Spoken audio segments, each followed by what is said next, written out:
हरे कृष्णा। ओम नमः शिवाय। प्रिय भक्तों, आप सभी का दिन शुभ और मंगलमय हो। प्रिय भक्तों, आज आप सुनने जा रहे हैं पुरुषोत्तम मास कथा अध्याय 6। लेकिन उससे पहले आइए सुनते हैं भगवान श्री कृष्ण के एक परम भक्त की कथा। हमारे ब्रज की एक परम भक्त हुए कृष्णदास जी। वे नित्य ठाकुर जी को अपने हाथ से माला पहनाते थे। उनका एक नियम था कि वे रोज अपनी कुटिया में सुंदर महकती हुई माला बनाते और फिर नंदगांव के नंद भवन में ऊपर जाकर कन्हैया को अपने हाथों से बनाते थे। उनका भाव केवल इतना था, कन्हैया, मैं यह नियम इसीलिए अपना रहा हूँ कि जिस दिन मेरे इस नियम के 12 वर्ष पूरे हो और 13वें वर्ष का पहला दिन आए, उस दिन मैं तेरे पास नहीं आऊंगा। मेरा कन्हैया खुद मेरी कुटिया में आएगा और मैं वही उसे माला पहनाऊंगा। वे नित्य ठाकुर जी को माला पहनाते और पहनाते समय लाला के कान में धीरे से बोलते, लाला, 2 साल बीत गए, अब केवल 10 साल रह गए हैं। कुछ समय बाद कहते, कन्हैया, अब केवल 5 वर्ष रह गए हैं। फिर कहते, कन्हैया, अब तो केवल एक ही वर्ष बचा है। समय और बीता तो बोले, कन्हैया, अब तो 6 ही महीने रह गए हैं। लाला, अब तो बस 15 दिन शेष हैं। अब तो बस खुशी से नाचते हुए माला लेकर जाते और कहते, कन्हैया, अब तो एक ही हफ्ता रह गया है। दिन चाहे कोई भी हो, भयंकर गर्मी पड़े, कपकपी सर्दी हो, मूसलाधार वर्षा हो, खांसी हो, जुकाम हो या तेज बुखार हो, बाबा ने अपना नियम कभी नहीं तोड़ा और आखिरकार वह विश्राम दिवस आ ही गया। 12वें वर्ष का अंतिम दिन बाबा ठाकुर जी के सम्मुख गए, उनके गले में माला धराई और गदगद होकर बोले, लाला, आज मेरी सेवा संपूर्ण हुई। अब मैं प्रतीक्षा करूंगा। कल 13वें वर्ष का पहला दिन है। तू मेरी कुटिया पे आइयो। तेरे काजे देख मैं 56 भोग बनाऊंगा, सुंदर माला तैयार रखूंगा, एक प्यारी सी सेज सजाऊंगा। नेक देर मेरे पास पौड़ जइयो और नेक मोसो बतिया लियो। लाला, तुझे जितना समय मिले तू उतनी देर के लिए आइयो, लेकिन आ जरूर जाइयो। यह कहकर बाबा ठाकुर जी को प्रणाम करके उल्टे पांव लौटने लगे। जाते जाते बोले, कन्हैया, कल मैं नहीं आऊंगा और यदि कल तू नहीं आया ना तो जीवन में भूल जाइयो कि मैं कभी नंदगांव या नंद भवन में कदम भी रखूंगा। यह मेरा अंतिम प्रवेश है। ऐसा कहकर बाबा प्रणाम करके अपनी दहली की ओर चले गए। पूरी रात बाबा की ने तैयारी की, 56 भोग सजाए, दुनिया भर की सुंदर सामग्रियां बनाई। एक सुंदर माला कन्हैया के लिए और बाकी मालाएं ग्वाल वालों के लिए तैयार की। बाबा मन ही मन सोच रहे थे, जब कन्हैया आएगा तो संग में बछड़ा, बचिया और सखा भी आवेंगे। मैं उन सबको भी माला पहनाऊंगा और सबके लिए 56 भोग का भंडारा करूंगा। 13वें वर्ष का पहला दिन प्रारंभ हुआ। सुबह से ही बाबा कौतुक भरी नजरों से राह तक रहे थे। अब श्याम सुंदर आ रहे होंगे, अब नंद नंदन आ रहे होंगे। सुबह का समय बीत गया, श्रृंगार का समय हुआ। ब्रजवासी धूप और छांव से समय का अंदाजा लगा लेते हैं। बाबा सोचने लगे, अभी श्रृंगार का समय चल रहा है, लाला श्रृंगार करने में व्यस्त होगा, उसके बाद प्रसाद पाकर फिर आवेगा। पर लाला तब भी नहीं आए। बाबा ने अपने मन को सांत्वना दी, कोई बात नहीं, राजभोग पाकर आवेंगे। गैया चराते हुए चुपके से मेरे पास आ जाएंगे। दोपहर का समय हुआ, सूर्य बिल्कुल सिर के ऊपर आ गया। राजभोग का समय भी निकल गया, पर ठाकुर जी नहीं आए। बाबा ने फिर सोचा, गैया चराते हुए शायद दूर निकल गए होंगे, अब तो शाम को लौटते समय 4 बजे ही आएंगे। धीरे धीरे सूर्य अस्ताचल की ओर जाने लगा, शाम ढलने लगी। बाबा व्याकुल होकर बार बार गुलाब जल का छींटा मारते, माला पर जल छिड़कते कि कहीं माला कुमला न जाए, कहीं 56 भोग पर कोई मक्खी न बैठ जाए। वे टकटकी लगाए देख रहे हैं कि कन्हैया आ रहा होगा, पर श्याम सुंदर नहीं आए। बाबा ने फिर मन को समझाया, कोई बात ना, शाम को ओलाई करवा के और फिर रात्रि को प्रसाद पाके कन्हैया फिर आवेगो। शयन का समय हो गया, चारों तरफ सन्नाटा छा गया। बाबा एक टक दरवाजे पर बैठे रहे। कन्हैया आ रहा होगा। शायद मैया यशोदा और बाबा नंद को सुलाकर चुपके से आवेगो। आधी रात बीत गई पर ठाकुर जी नहीं आए। अब कृष्णदास जी दर्द भरी मुस्कान से मुस्कुराने लगे। सोचने लगे, 12 साल से बिना एक भी दिन नागा किए मैं इस तरह नियम में लगा रहा। आज तक कन्हैया से कुछ नहीं मांगा, बस यही तो मांगा था कि मेरी कुटिया पे आ जाइयो और मेरे हाथों से माला पहन लियो। बाबा के भीतर का विरह अब क्रोध और वैराग्य में बदल गया। उन्होंने तुरंत उस 56 भोग की एक पोटली बनाई, माला उठाया, सारा सामान समेटा और कुटिया में ताला लगाकर रात के अंधेरे में ही नंदगांव से निकल पड़े। चलते चलते कहने लगे, अब जीवन में कभी यहाँ नहीं आऊंगा। मेरे जीवन का सबसे बड़ा अपराध यही था कि मैंने अपने जीवन के 12 वर्ष अनमोल साल इस छलिया कन्हैया को दे दिया, इस श्याम सुंदर को दे दिया। अरे काहे का श्याम सुंदर, काहे का कृपालु और दयालु, जो अपने एक भक्त की एक छोटी सी मनोकामना पूरी न कर सका। अब यहाँ नहीं रहना। बाबा भारी मन से सोच रहे थे। उन्हें रास्ते का भी कोई होश नहीं था। तभी मार्ग में अचानक गायों का एक बहुत बड़ा झुंड आ गया।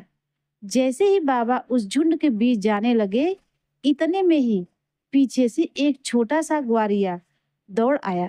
ग्वारिया ने आकर बाबा का हाथ पकड़ लिया और बोला, बाबा बाबा आगे मत जाओ, गैया तुम्हारे ऊपर चढ़ जाएंगी।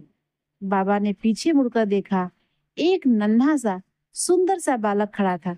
उसने ऊंची धोती पहन रखी थी, सिर पर साफा था और कंधे पर एक छोटी सी लठिया रख रखा था। दोनों हाथों को लटकाए बाबा के सामने खड़ा था। वह बोला, बाबा गैया चढ़ जाएंगी, अभी रुक जाओ, पहले गायों को निकल जाने दो, तब जाना।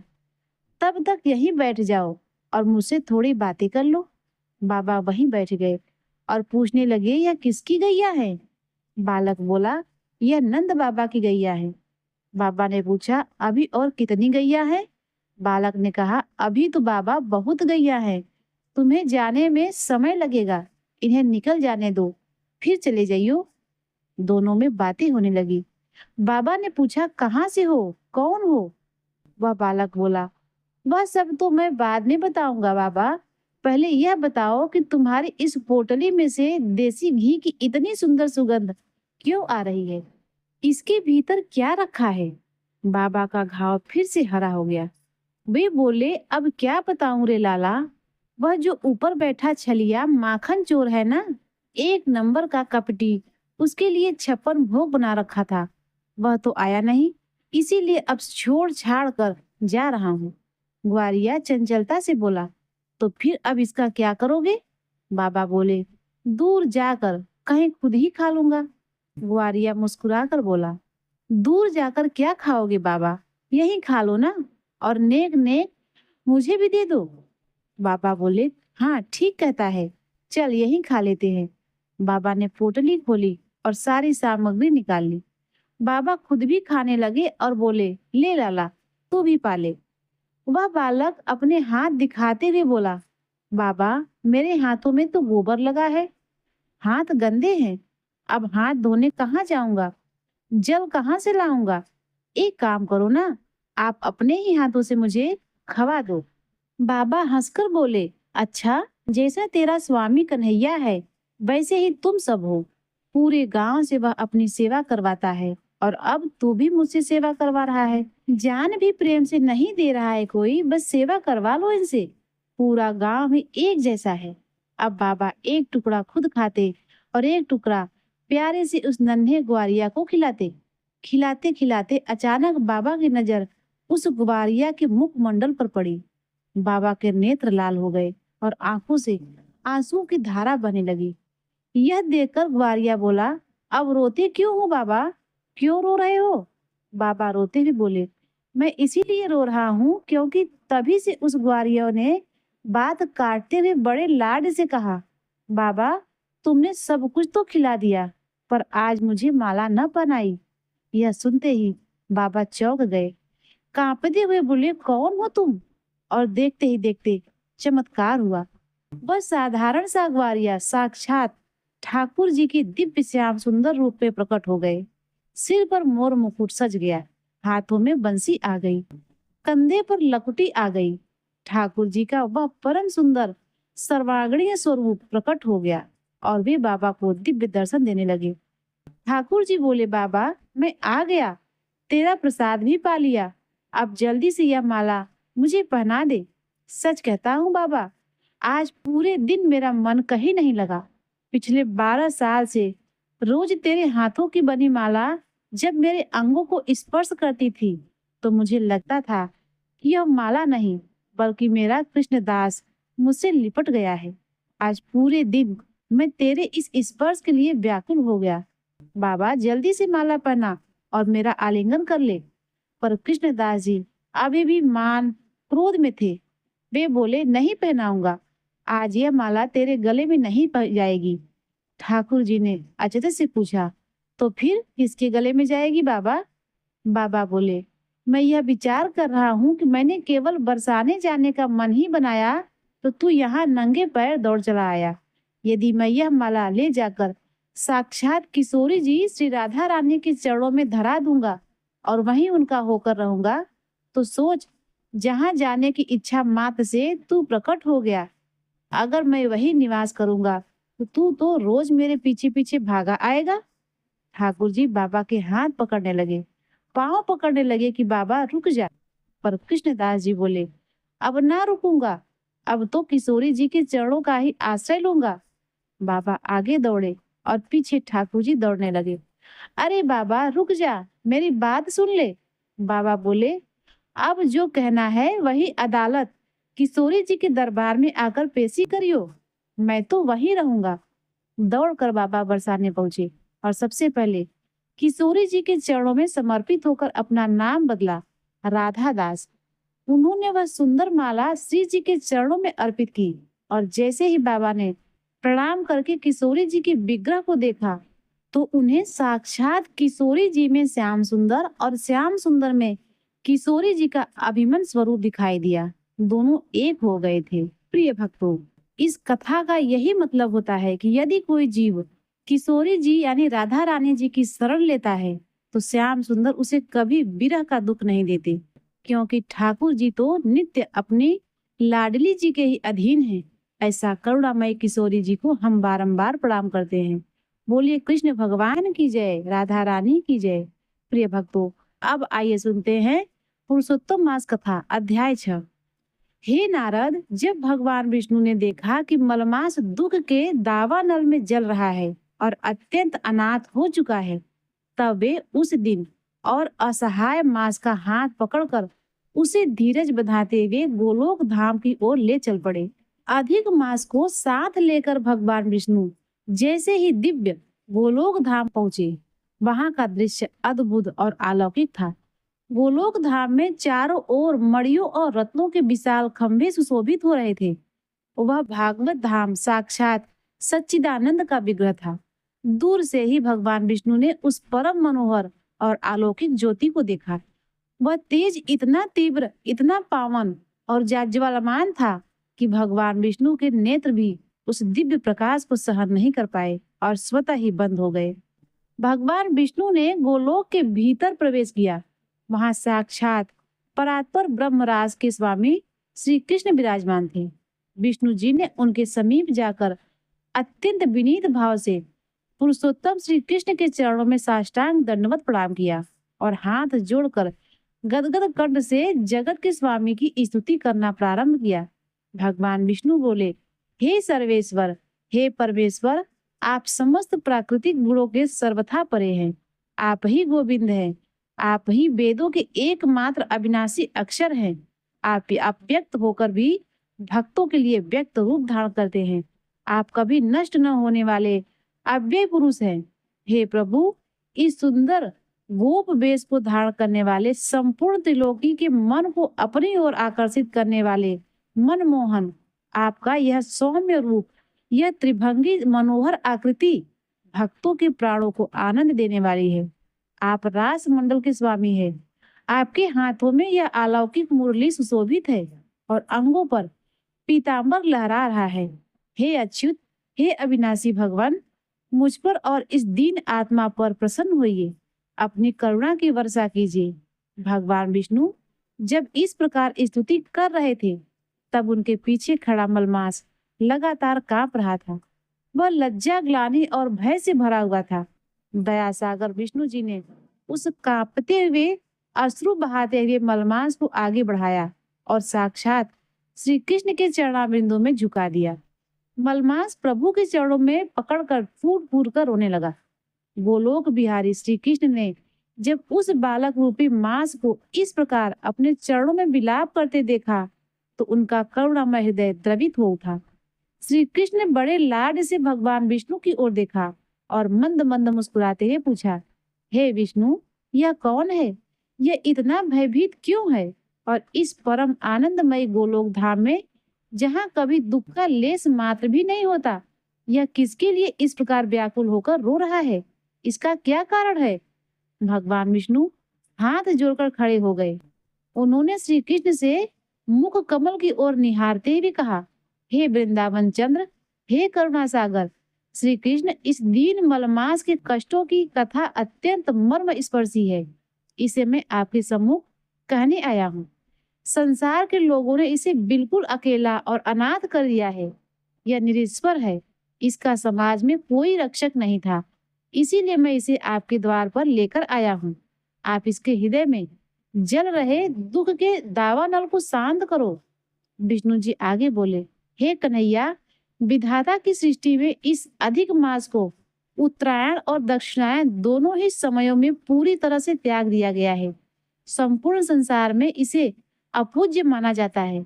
सनातन धर्म में जितने भी शुभ और मांगलिक कर्म है, जैसे विवाह, मुंडन, यज्ञोपवीत, गृह प्रवेश, उन सभी में इस मास को सदा के लिए वर्जित कर दिया गया है। संसार के लोग इसे मलमास कहकर इसका तिरस्कार करते हैं। इसका कोई स्वामी नहीं है, कोई अधिपति नहीं है। स्वामी विहीन होने के कारण इस मास में कोई भी मनुष्य नियम पूर्वक स्नान, दान या पुण्य कर्म नहीं करता। सब इसे अशुभ मानकर इससे दूर भागते हैं। नारायण ने मलमास की व्यथा को विस्तार देते हुए कहा, हे जगन्नाथ, काल चक्र के 12 महीनों में कला, काष्ठा, लता आदि के विभाजन से, उत्तरायण और दक्षिणायन के फेर से तथा वर्षों और वर्षों के स्वामियों के गर्द से यह निरंतर प्रताड़ित होता रहा है। इस संसार की क्रूर वचनों और अपेक्षा की अग्नि में जलकर यह निर्दोष मास अब पूरी तरह मरने को तैयार हो गया था। यह अपने प्राणों का अंत करना चाहता था। तब संसार के कुछ दयालु पुरुषों और संतों की प्रेरणा से यह रोता हुआ मेरे पास बैकुंठ आया था। हे द्वारिकाधीश, जब मैंने इसकी व्यथा सुनी तो मुझे समझ आ गया कि इसके लिए इस महादुख का निवारण आपके अतिरिक्त इस चराचर जगत में कोई दूसरा नहीं कर सकता। इसके भाग्य में अंधकार को केवल आपकी कृपा का सूर्य ही मिटा सकता है। इसी कारण मैं इस अनाथ, असहाय और रोते हुए मलमास का हाथ पकड़कर आपके पावन चरणों की शरण में लेकर आया हूँ। भगवान विष्णु ने अंत में श्री कृष्ण की महिमा गाते हुए कहा, हे जगत के स्वामी, हे जगतपते, वेदों को जानने वाले ऋषियों और महापुरुषों का ऐसा अकाट्य वचन है कि जो जीव आपके चरण कमलों को प्राप्त कर लेता है, उसके जीवन में फिर कभी कोई शोक, कोई दुख या कोई भय शेष नहीं रह जाता। वह सदा के लिए अमर और आनंदमयी हो जाता है। हे प्रभु, वेद वेत्ताओं का यह पावन वचन भला मिथ्या कैसे हो सकती है? इसीलिए इस अनाथ को स्वीकार कीजिए और इसके कष्टों का अंत कीजिए। इस प्रकार अपने हृदय में संपूर्ण भावों को श्री कृष्ण के चरणों में निवेदित करके भगवान विष्णु शांत हो गए।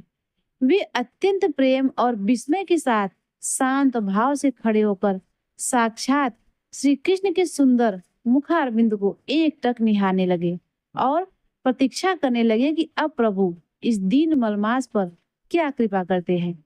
हरे कृष्णा। प्रिय भक्तों, आज के अध्याय में बस इतना ही। इसके आगे का वृत्तांत आप सभी भक्त लोग कल के वीडियो में जरूर सुनिएगा। अब आइए सुनते हैं श्रीमद् भागवत महापुराण का आज का अध्याय। सूत जी कहते हैं, हे शौनक आदि ऋषियों, जब धुंधुकारी के पिता आत्मदेव दुखी होकर वन चले गए। तब एक दिन धुंधकारी ने अपनी माता को बहुत पीटा और डराया। उसने कहा, जल्दी बता, धन कहाँ छिपा कर रखा है, नहीं तो आज तुझे जलती हुई लकड़ी से सीधा कर दूंगा। बेटे के इस भयानक धमकी से डरकर और उसके रोज रोज के अत्याचारों से दुखी होकर उसकी माता ने रात के समय कुएं में कूदकर अपनी जान दे दी। दूसरी तरफ ज्ञानी और भगवान में लीन रहने वाले भाई गोकर्ण जी तीर्थ यात्रा पर निकल गए। उन्हें इन सांसारिक बातों से न कोई सुख होता था और न कोई दुख, क्योंकि संसार में न तो उनका कोई मित्र था और न ही कोई शत्रु। इधर माता पिता के जाने के बाद धुंधकारी घर में 5 वेश्याओं को रखकर उनके साथ रहने लगा। उन स्त्रियों के सुख और भोग विलास का सामान जुटाने की चिंता में उसकी बुद्धि पूरी तरह से नष्ट हो गई। वह धन कमाने के लिए तरह तरह के क्रूर और पाप कर्म करने लगा। एक दिन उन चरित्रहीन स्त्रियों ने धुंधकारी से बहुत सारे सुंदर गहने मांगे। धुंधकारी वासना में अंधा हो चुका था। उसे अपनी मौत का बिल्कुल डर नहीं था। वह गहने जुटाने के लिए घर से निकला और यहाँ तहां से बहुत सारा धन चुराकर वापस आया। उसने उन स्त्रियों को सुंदर कपड़े और आभूषण लाकर दिए। रात के समय इतना सारा चोरी का माल देखकर उन स्त्रियों ने आपस में विचार किया कि यह आदमी रोज चोरी करता है, फिर किसी न किसी दिन राजा इसे जरूर पकड़ लेंगे। राजा इसका सारा धन भी छीन लेगा और इसे फांसी की सजा देगा। जब इसे एक दिन मरना ही है तो क्यों न हम ही धन को बचाने के लिए इसे चुपके से मार डालें। इसे मारकर हम इसका सारा माल लेकर कहीं दूर भाग जाएंगी। ऐसा तय करके उन स्त्रियों ने रात में सोते हुए धुंधकारी को रस्सियों से मजबूती से बांध दिया। फिर उसके गले में फांसी का फंदा डालकर उसे मारने की कोशिश की। जब वह जल्दी नहीं मरा तो वे चिंता में पड़ गई। तब उन्होंने जलते हुए अंगारे धुंधकारी के मुंह में डाल दिए। आग की लपटों और दर्द से छटपटाते हुए धुंधकारी की मौत हो गई। उन स्त्रियों ने उसकी लाश को घर के अंदर ही एक गड्ढा खोदकर दबा दिया। सच है, दुष्ट स्त्रियां बड़ी ही साहसी और निर्दयी होती हैं। उनके इस कृत्य का किसी को पता नहीं चला। जब लोगों ने धुंधकारी के बारे में पूछा तो वे कह देती थी कि हमारे स्वामी धन कमाने के लिए बहुत दूर गए हैं, इसी साल के अंदर लौट आएंगे। बुद्धिमान पुरुष को दुष्ट स्त्रियों पर कभी भरोसा नहीं करना चाहिए। जो मूर्ख उन पर विश्वास करता है वह दुख पाता है। उनकी वाणी तो अमृत जैसी मीठी होती है, लेकिन उनका दिल छुरे की धार जैसा तेज और तीखा होता है।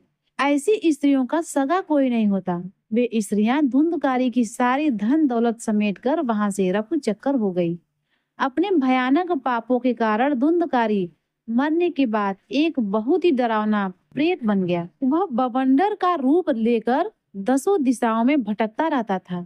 भूख प्यास सर्दी और गर्मी से तड़पता हुआ वह हवा में हाय देव मेरा क्या होगा चिल्लाता रहता था, पर उसे कहीं भी कोई सहारा नहीं मिला।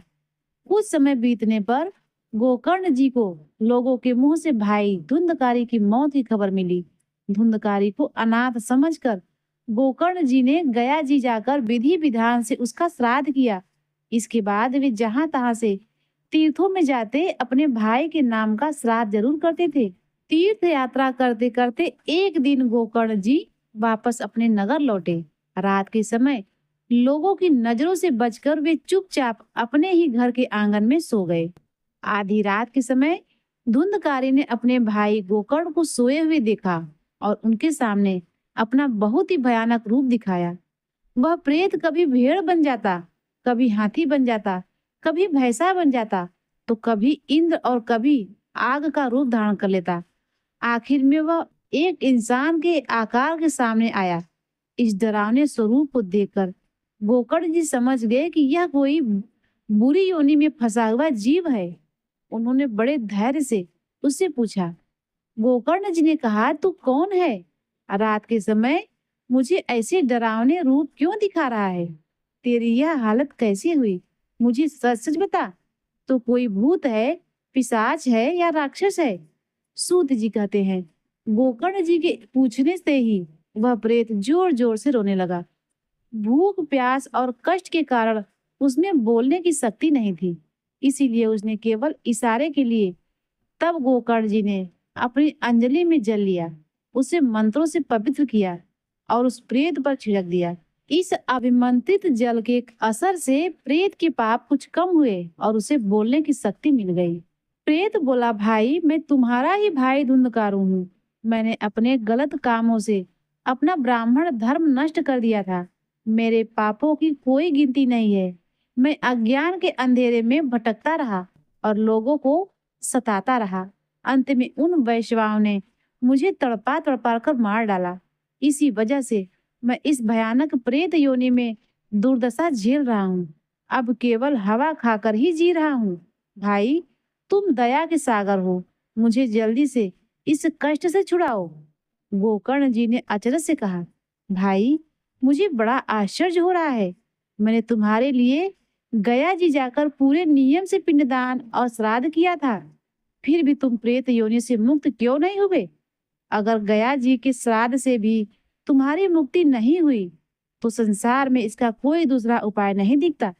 अच्छा, तुम ही बताओ, अब मुझे क्या करना चाहिए?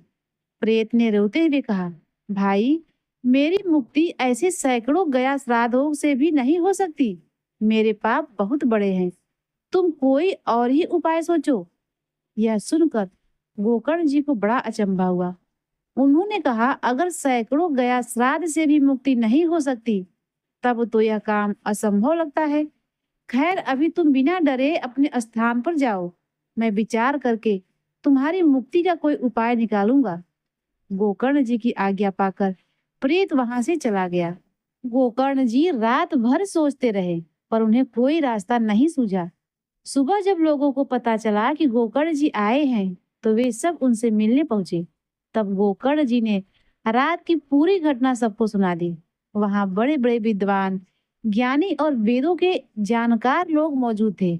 उन्होंने कई शास्त्र उलट पलट कर देखे पर धुंधकारी के उद्धार का कोई उपाय नहीं मिला।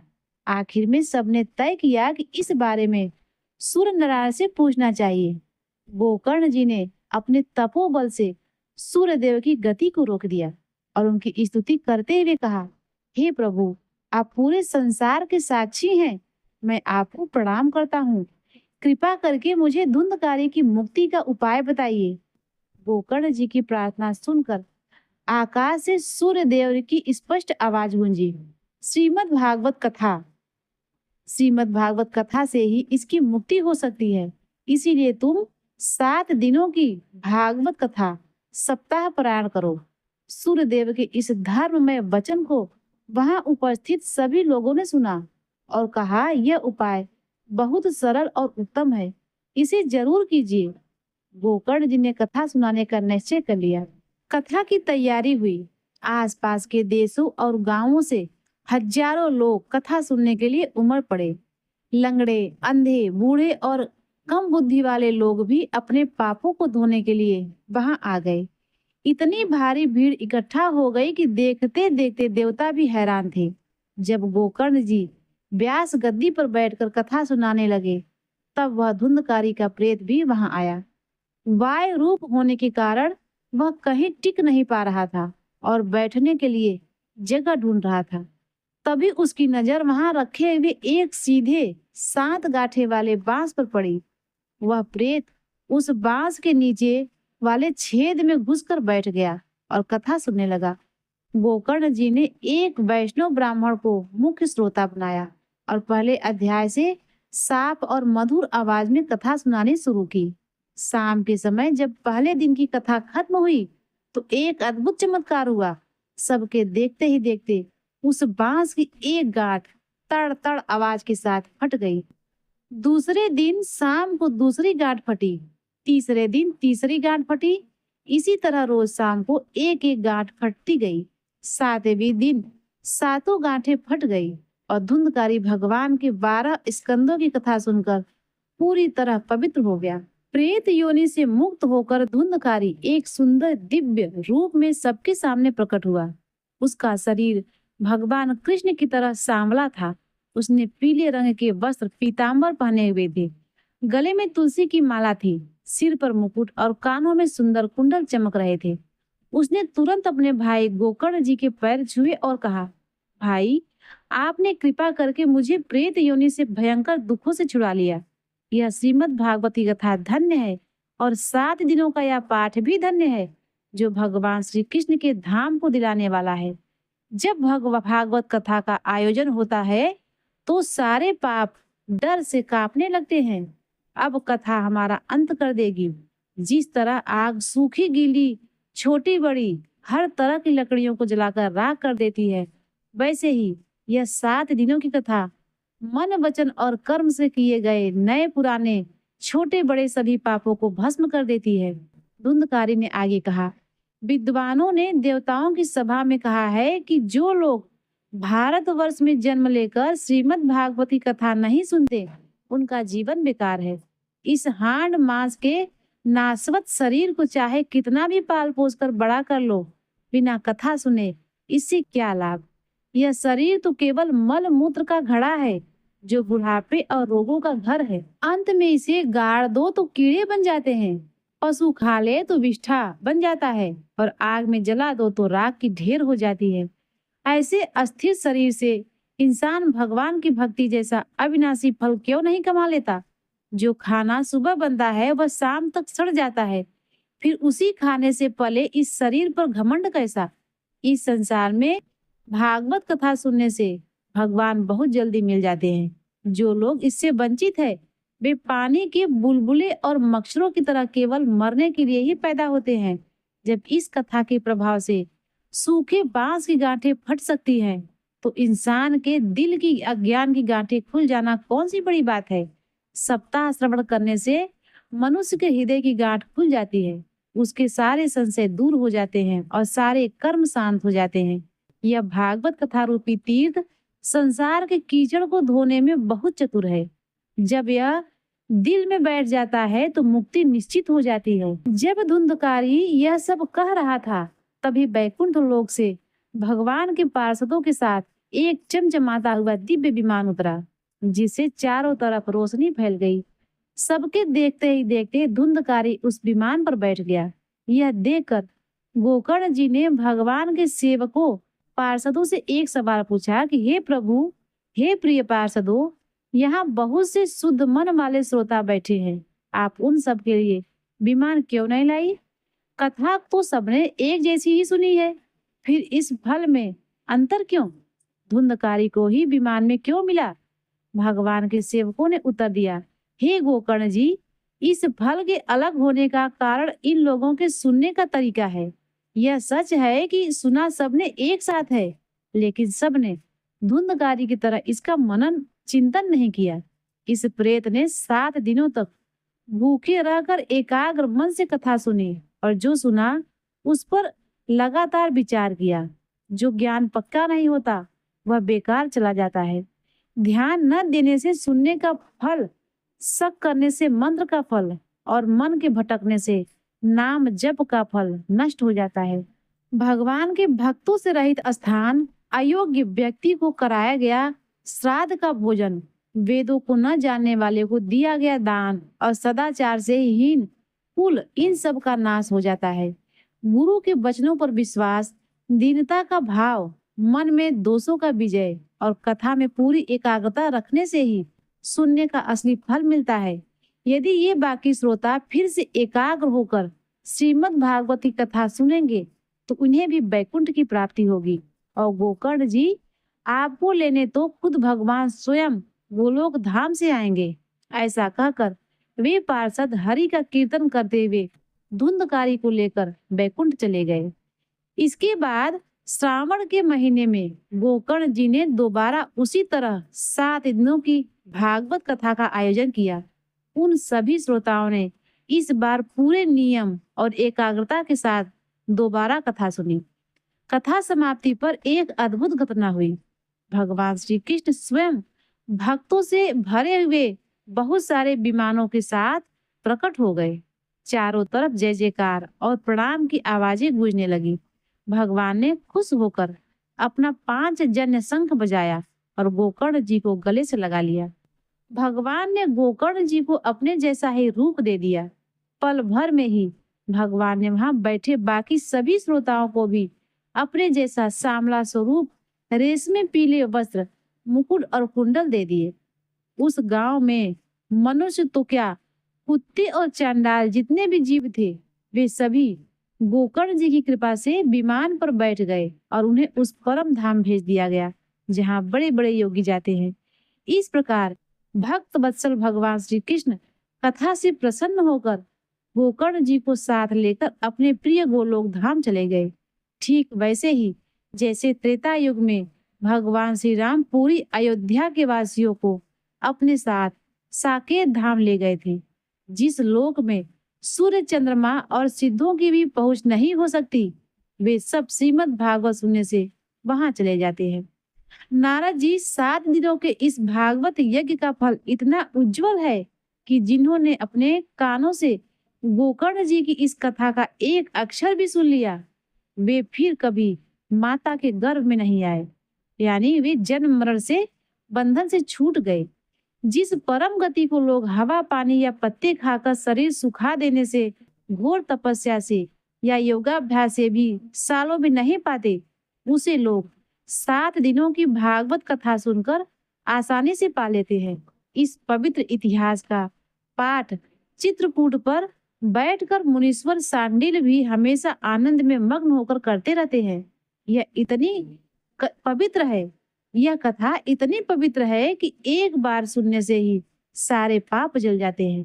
श्रद्धा के समय इसका पाठ करने से पितरों को बहुत तृप्ति मिलती है और रोज पाठ करने से मोक्ष की प्राप्ति होती है। तो प्रिय भक्तों, एक बार प्रेम से बोलिए राधे कृष्ण भगवान की जय। ओम नमः शिवाय। प्रिय भक्तों, अब आइए सुनते हैं श्री विष्णु सहस्त्र नाम का पाठ।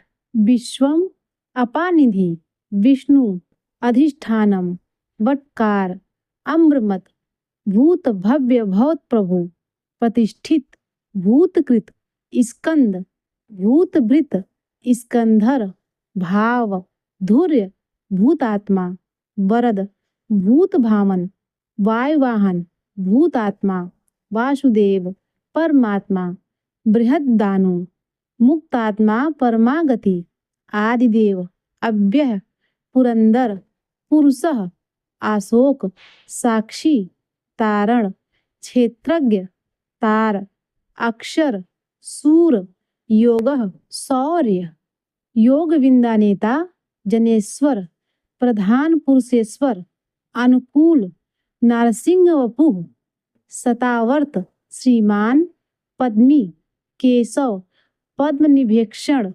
पुरुषोत्तम पद्मनाभ सर्व अरविंदाक्ष सर्व पद्मगर्भ शिव शरीरभृत स्थाणु महारदी भूतादि रिद्ध नितिरव्यम वृद्धात्मा संभव महाक्ष भावन गरुड़ध्वज भर्ता अतुल प्रभव सरभ प्रभु भीम ईश्वर समयज्ञ स्वयंभू हरिहर शंभु सर्वलक्षण लक्षण आदित्य लक्ष्मीवान पुष्कराक्ष समितिजय महास्वन विक्षर अनादिनिधन रोहित धाता मार्ग विधाता हेतु धारुत्तम दामोदर अप्रेमेय सह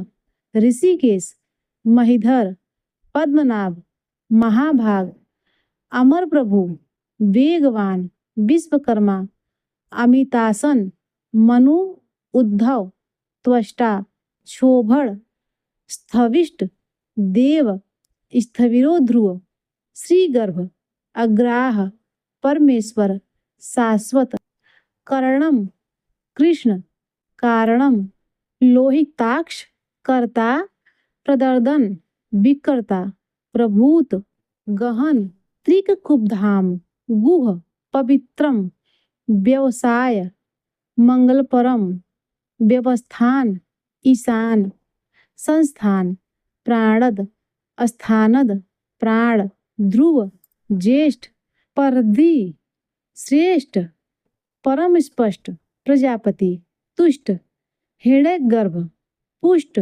भूगर्भ, शुभेक्षण, माधव, राम, मधुसूदन, विराम, ईश्वर, विरज, विक्रमी, मार्ग, धन्वी, नेय, मेधावी, नय, विक्रम, अनय, क्रम, वीर, अनुत्तम, शक्तिमत्ता श्रेष्ठ, दुराधर्ष, धर्म, कृतज्ञ, धर्म विदुत्तम, कृति, वैकुंठ, आत्मवान, पुरुष, सुरेश, प्राण, शरणम, प्राणद, शर्म, प्रणव, विश्वेता, पृथु, प्रजाभाव, हृदय गर्भ, अह, शत्रुघ्न, संवत्सर, व्याप्त, व्याल, वायु, प्रत्यय, अधोक्षज, सर्वदर्शन, ऋतु, अज, सुदर्शन, सर्वेश्वर, काल, सिद्ध,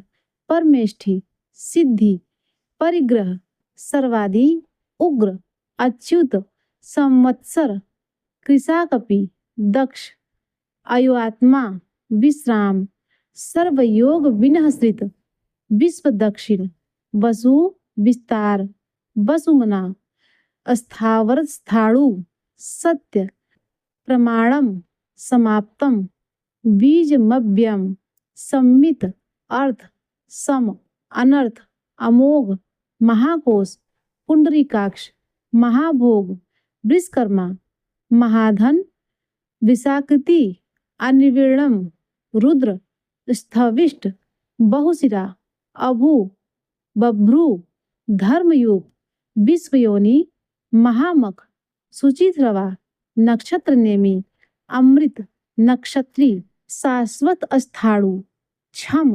वारारोह, छाम, महातपा, समीहन, सर्वग, यज्ञ, सर्वविद्भावनु, ईज्य, विश्वसेन, महेज्य, जनार्दन, क्रतु, वेद, सत्रम, वेदविद, सातंगति, अव्यंग, सर्वदर्शी, वेदांग, विमुक्त्वा, वेदवित्, सर्वज्ञ, कपि, ज्ञान मुक्तम, लोकाध्यक्ष, सुब्रत, सुराध्यक्ष, सुमुख, धर्माध्यक्ष, सूक्ष्म, कृताकृत, सुघोष, चतुरात्मा, सुखद, चतुर्व्यह, सुहत, चतुर्दृष्ट, मनोहर, चतुर्भुज, जित क्रोध, भ्राजिणु, वीरबाहु, भोजनम, विदारण, भोक्ता, स्वापन, सहस्रणु, स्व स्व, जगदादिज,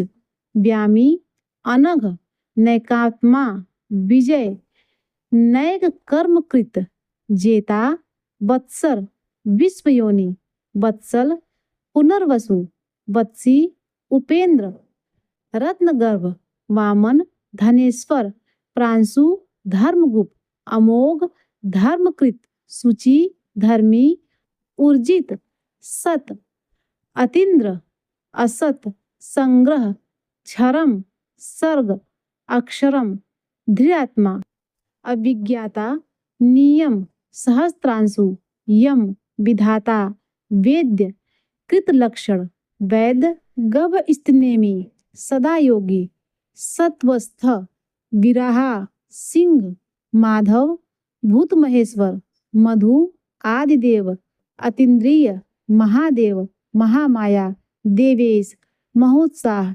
देवभृतगुरु, महाबल, उत्तर, महाबुद्धि, गोपति, महावीर्य, गोप्ता, महाशक्ति, ज्ञानगम्य, महाद्युति, पुरातन, अनिर्देश्यपु, शरीर भूतभृत, श्रीमान, भोक्ता, अमेयात्मा, कपिन्द्र, महाधृतकृक, भूरि दक्षिण, महेश्वास, सोपन, महीभर्ता, अमृतप, श्रीनिवास, सोम, सातंगति, पुरजीत, अनिरुद्ध, पुरुषोत्तम, सुरानंद, विनय, गोविंद, जय, गोविंदापति, सत्यसंग, मरीचि, दासाहर, दमन, सात्वपति, हंस, जीव, सुपर्ण, विनयाताक्षी, भुजोक्तम, मुकुंद, हृदय नाभ, अमित विक्रम, सुतपा, अम्भोनिधि,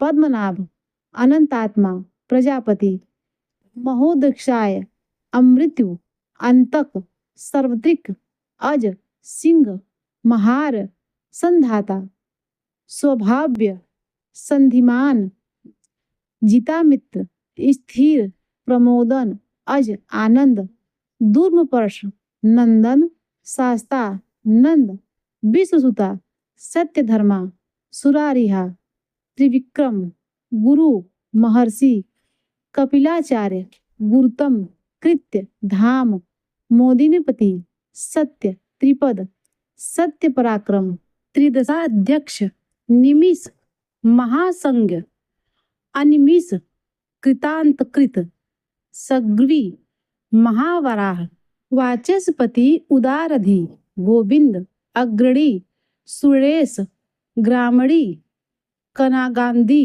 श्रीमान, गुहा, न्याय, गंभीर, नेता, गहन, समीरण, गुप्त, सहस्त्र मूर्धा, चक्र गदाधर, विश्वात्मा, वेधा, सहस्त्राक्ष, स्वांग, सहस्त्रपात, अजीत, आवर्तन, कृष्ण, निव्रात्मा, दृढ़, समृत, संगरोक्षुत, संप्रमर्दन, वरुण, संवर्तक, वारुण, वाही, वृक्ष, अनिल, पुष्कराक्ष, धरणीधर, महामना, सुप्रसाद, भगवान, प्रसन्नात्मा, भगहा, विश्वधृक, आनंदी, विश्वभुज, वनमाली, विभु, हलायुध, सत्कर्ता, आदित्य, सत्कृत, ज्योतिरादित्य, साधु, सहिष्णु, जहुनु,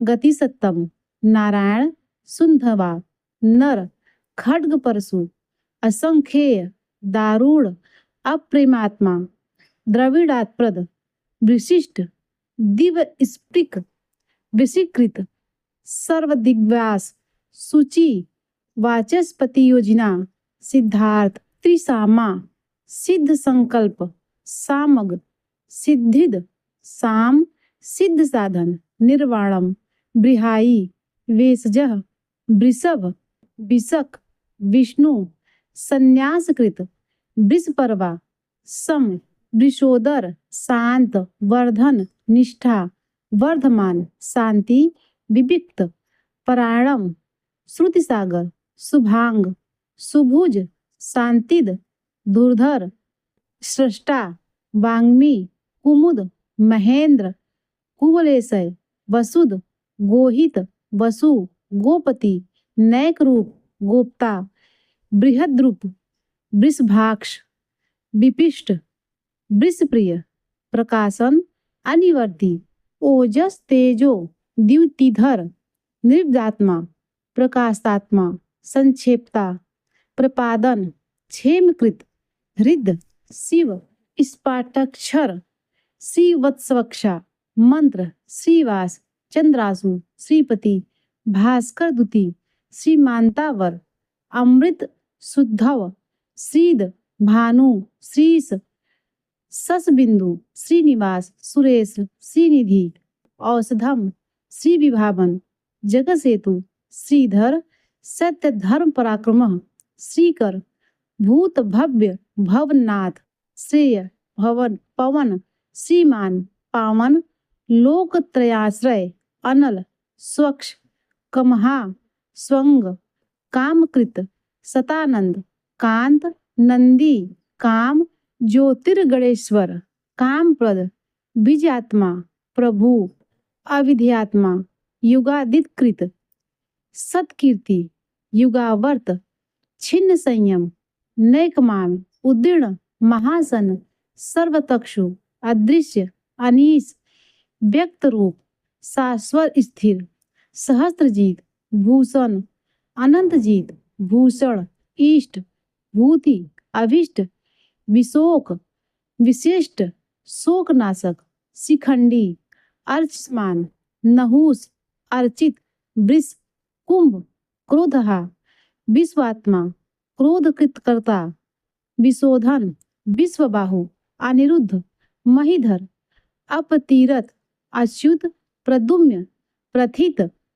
अमित विक्रम, प्राण, काल नेमि निहा, प्राणद, वीर, वासवानुज, सौरी, वाजसन, सूरजनेश्वर, श्रृंगी, त्रिलोकात्मा, जयंत्र, त्रिलोकेश, सर्वविजयी, केशव, सुवर्ण बिंदु, केसिहा, अक्षोभ्य, हरि, सर्ववागीश्वरेश्वर, कामदेव, महाहर्द, कामपाल, महागर्त, कामी, महाभूत, कांत, महानिधि, कृतागम, कुमुद, अनिदेश्यपु, कुंदर, विष्णु, कुंद, वीर, परजन्य, अनंत, पावन, धनंजय, अनिल, ब्रह्मांड, अमृतांश, ब्रह्मकृत, अमृतवपु, ब्रह्मा सर्वज्ञ, ब्रह्म सर्वतोमुख, ब्रह्म विवर्धन, सुलभ, ब्रह्मविद, सुब्रत,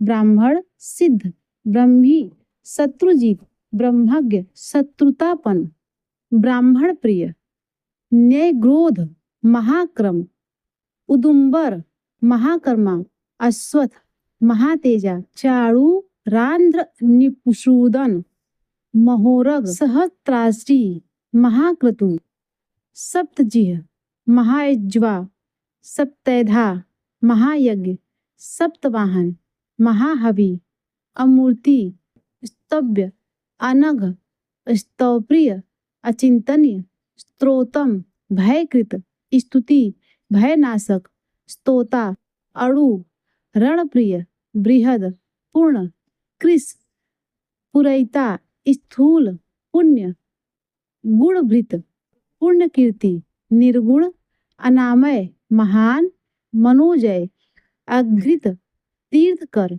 स्वघृत, वसुरेता, स्वास्यय, वसुप्रद, प्रांगवस, वसुप्रद, वंशवर्धन, वासुदेव, भारप्रीत, वसु, कथित, वसुमना, योगी, हवि, योगीश, सद्गति, सर्वकामद, सत्यकृति, आश्रम, सत्ता, श्रमण, सद्भुति, क्षाम, सत्यपरायण, सुपर्ण, सूरसेन, वायुवाहन, यदुश्रेष्ठ, धनुर्धर, सन्निवास, धनुर्वेद, सुयामुनि, दंड, भूतावास, दमयिता, वासुदेव, दम, सर्वानुलियन, अपराजित, अनल, सर्वसह, दर्पाः, नियंता, दर्पद, अनियम, तृप्त, अयम, दुर्धर,